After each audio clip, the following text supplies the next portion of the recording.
Initié dans le cadre des 16 jours d'activisme contre les violences faites aux femmes et aux filles, le projet Sport sans VBG a connu son épilogue ce samedi 14 décembre 2024 au stade René Pleven à Cotonou. Cette activité fortement portée par l'ambassade des Pays-Bas près le Bénin et l'Institut national de la femme a permis de sensibiliser, former, promouvoir des comportements sains et créer un réseau d'ambassadeurs en vue d'éradiquer les violences basées sur le genre de nos sociétés. Le projet comporte également des sessions de formation pour renforcer les capacités des acteurs du sport.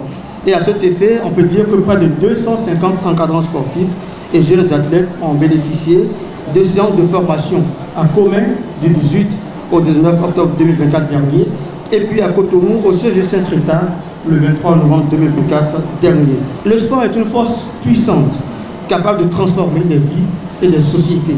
Mais pour cela, il doit être pratiqué dans un cadre où chacun se sent en sécurité et valorisé.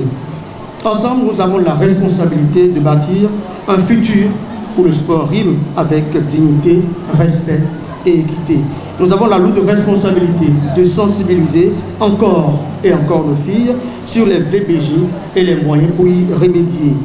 S'appuyant sur une démarche participative et inclusive, le projet a été fortement soutenu par plusieurs partenaires techniques et financiers qui œuvrent pour la défense des droits des femmes et des filles au Bénin. C'est un combat de tous les jours.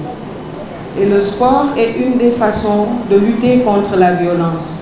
Je suis d'autant plus ravie d'être là et de voir les filles qui ont fait ce tournoi et pour leur dire que non seulement nous sommes là en solidarité, mais nous sommes là aussi pour magnifier et réitérer notre profond engagement à être à côté d'elles pour que le sport soit exercé dans les meilleures conditions. Les luttes pour les droits des femmes, les luttes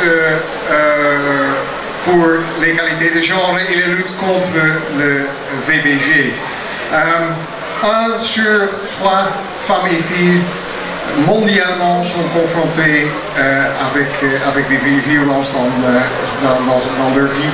Ça, c'est intolérable. Tolérance zéro pour ça. C'est pour moi un grand plaisir parce qu'aujourd'hui, nous avons pu permettre que pendant quelques instants, les filles jouent dans un environnement sécurisé parce qu'à l'occasion de ce projet, nous avons pu offrir de l'encadrement aux filles et que particulièrement nous allons célébrer les championnes, ce qui n'est pas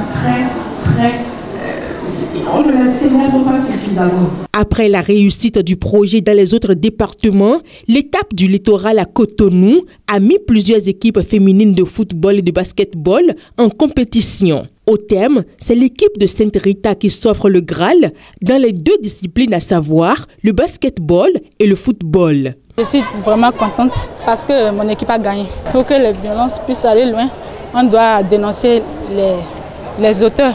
L'aboutissement de cette initiative réjouit particulièrement le représentant résident de PSI et du directeur exécutif de l'ABMS. Il s'engage davantage pour qu'à travers le sport, triomphe la lutte contre les violences basées sur le genre. C'est un travail de longue haleine d'une équipe qui était derrière. Quand on regarde la finale, on croit que c'est simple, mais je sais que ce n'est pas simple. Je voudrais remercier de ce pas tous les partenaires qui se sont mis ensemble pour préparer cet événement qui vraiment est très important. La lutte contre la violence sur le genre, c'est une lutte qui doit être soutenue, qui doit être continue. La BMS, on ne dort pas sur les lauriers. On sait que c'est un travail qu'on ne fait pas seul. On est en partenariat, c'est l'union qui fait la force. Donc nous sommes toujours très prêts à contribuer. La remise des trophées, des enveloppes financières et des gadgets personnalisés aux meilleures championnes a mis un terme à la cérémonie. Les regards sont à présent tournés vers la prochaine édition de ce projet qui rassure les filles et les femmes.